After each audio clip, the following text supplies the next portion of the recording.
Bonsoir François. Bonsoir Olivier. Alors dans un mois, jour pour jour, on sera normalement en train de débriefer la première victoire française de l'Euro. Exactement, un petit 1-0 de la France contre la Roumanie. Par exemple. Pourquoi pas.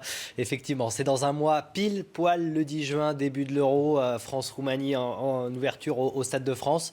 Alors, évidemment, on va voir quelques images puisqu'on se demande si la France est prête. Visiblement, oui. La fan zone en tout cas. La fan zone, vous voyez ces images de cette fan zone à Paris qui a été inaugurée hier. En revanche, pour l'instant, la cote d'amour des Bleus, elle est de 39% d'avis favorables, de bonne opinion pour l'équipe de France. On ne sait pas encore qui c'est ça. D'après un dernier sondage, voilà, on attend peut-être la liste. Et puis 11% seulement des sondés, pour un sondage ITélé, pensent qu'elle gagnera l'Euro, cette équipe de France. Donc il y a encore un petit peu de travail à faire. Il y a un mois pour convaincre. On va écouter Thierry Braillard, qui est invité d'ITélé. Tout est prêt pour que ça soit une belle fête. Sont au vert. Oui. C'est-à-dire que quand on organise une manifestation d'une ampleur comme celle-ci, il y a énormément de points à régler. On peut dire ce matin que tous les points d'organisation sont au vert. Maintenant, on n'a qu'une seule envie, c'est que la compétition débute. Et puisque vous parlez de cette liste, jeudi, on saura qui sera dans la liste de Didier Deschamps pour cet Euro. Eh bien, il y a 2 joueurs français qui devraient faire partie de la liste, qui étaient ce soir sur le terrain pour un match en retard de Première Ligue entre West Ham et Manchester United. Martial d'un côté, Payet de l'autre. Dimitri Payet qui a été l'homme du match, on peut le dire, avec West Ham contre Anthony Martial qui lui aussi a montré un beau visage à 2 jours de cette liste. C'est West Ham qui s'impose 3-2 et qui empêche quasiment Manchester United de se qualifier pour la Ligue des Champions. Ça sera très compliqué en revanche. Diafra Sakho a ouvert le score. Égalisation du Français Anthony Martial. Martial, encore lui, c'est lui le plus rapide. Il va marquer un doublé. 11e but en Première Ligue pour le jeune joueur de 19 ans. Et puis Dimitri Payet, homme du match, parce qu'il va faire 2 passes décisives pour la victoire de son club. Antonio et Reid sont au bout des offrandes de Dimitri Payet. Voilà, 3-2 pour West Ham.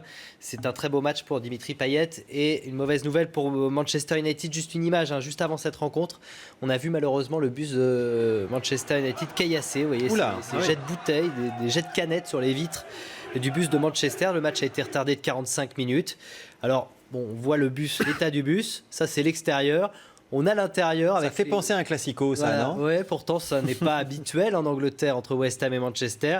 On a l'intérieur du bus. Les joueurs de Manchester qui étaient à l'intérieur, visiblement, ils ont pris ça à la rigolade, à en croire quelques vidéos postées. Ah bon ? Vous allez pouvoir voir sur les réseaux sociaux. Oui, ils étaient morts de rire. Voilà. Ça les fait rire.